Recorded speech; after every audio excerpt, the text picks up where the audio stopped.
Pakistan has clearly warned the Houthi rebels of lawful use of force against any act on Pakistani flagged vessels or maritime interests that linked with the country's bilateral trade with the Kingdom of Saudi Arabia, calling it unacceptable and against the international laws. But why Pakistan has given such a strong statement, and what right does it have to protect its maritime interests?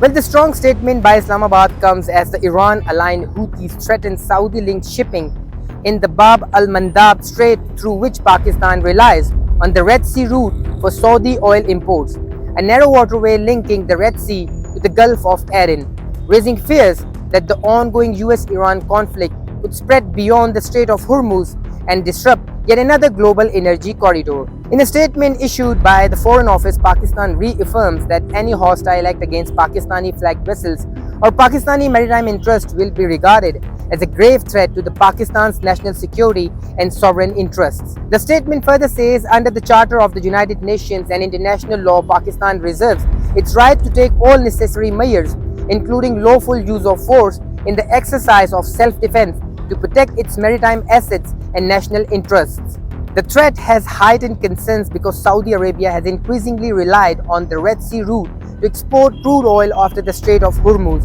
became inaccessible following the collapse of a ceasefire between Iran and the United States earlier this month. Pakistan and Saudi Arabia strengthened their strategic partnership last September by signing a defense cooperation agreement under which an armed attack against either country is treated as an attack against both,